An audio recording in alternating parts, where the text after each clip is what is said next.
IT park సమీపంలో ఎల్లుండి సీఎంగా చంద్రబాబు ప్రమాణ స్వీకారం చేయనున్నారు. అందుకు సంబంధించిన పనులు ముమ్మరంగా సాగుతున్నాయి. గన్నవరం మండలం కేసరపల్లి మేధా టవర్స్ పక్కన జరిగే పనులను టీడీపీ నేతలు, అధికారులు పర్యవేక్షిస్తున్నారు. జర్మన్ హ్యాంగర్స్ తో భారీ ఎత్తున ఏర్పాట్లు చేస్తున్నారు.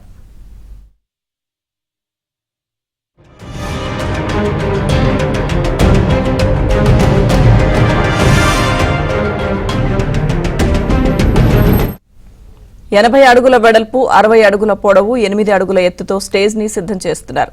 స్టేజ్ పనులను తిరుపతి జేసీ ధ్యాన్ చంద్ర అలాగే వైజాగ్ వీఎంసీ కమిషనర్ సాయికాంత్ వర్మ పర్యవేక్షిస్తున్నారు. 800 అడుగుల పొడవు, 420 వెడల్పు గల జర్మన్ హ్యాంగర్స్ తో భారీ టెంట్ ను వేస్తున్నారు. ఇక ఇప్పటికే టీడీపీ నేత అచ్చెన్నాయుడు, సీఎస్ నీరబ్ కుమార్ ప్రసాద్, డీజీపీ హరీష్ కుమార్ గుప్తా పనులను పరిశీలించారు.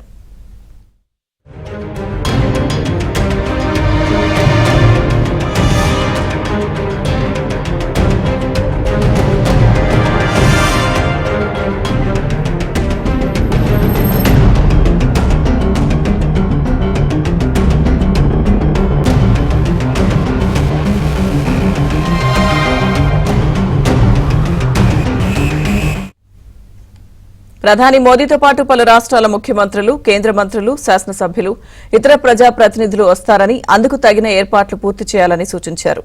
గన్నవరం జాతీయ రహదారి పక్కనే వెటర్నరీ కళాశాల, సావర్గూడెం రోడ్, ఎలిట్ విస్టాస్ అలాగే మేధా టవర్స్, ఇతర లేఅవుట్లో ఎంపిక చేసిన పార్కింగ్ ప్రాంతాలను పరిశీలించారు.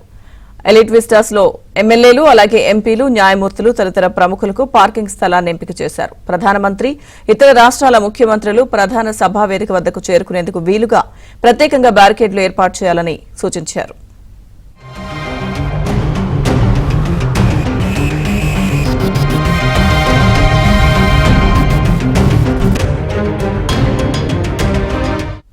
ఈ ప్రమాణ స్వీకార కార్యక్రమానికి వచ్చే చంద్రబాబు, బాలకృష్ణ, పవన్ కళ్యాణ్ కుటుంబ సభ్యులకు ప్రత్యేక గ్యాలరీలు ఏర్పాటు చేశారు. ఇక ఎమ్మెల్యేలు, ఎంపీల కుటుంబ సభ్యుల కోసం ప్రత్యేక బ్లాక్లు రెడీ చేశారు. స్థల ప్రభావంతో పాసులున్న వారిని మాత్రమే అనుమతి ఇవ్వాలని నిర్ణయించారు.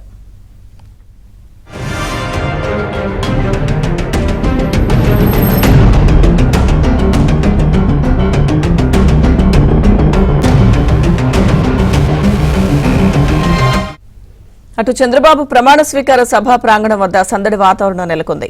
సందర్శకులు, నాయకుల రాకతో ప్రాంగణ ప్రాంతం రద్దీగా మారింది.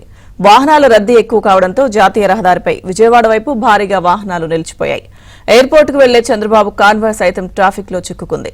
ఇక ట్రాఫిక్ ను క్రమబద్దీకరించడంలో పోలీసులు పూర్తిగా వైఫల్యం చెందారనే విమర్శలు వస్తున్నాయి. 2 రోజుల ముందే ఇలా ఉంటే ప్రమాణ స్వీకారం రోజు ఎలా ఉంటుంది అనే దానిపై నాయకుల్లో ఆందోళన వ్యక్తమవుతోంది.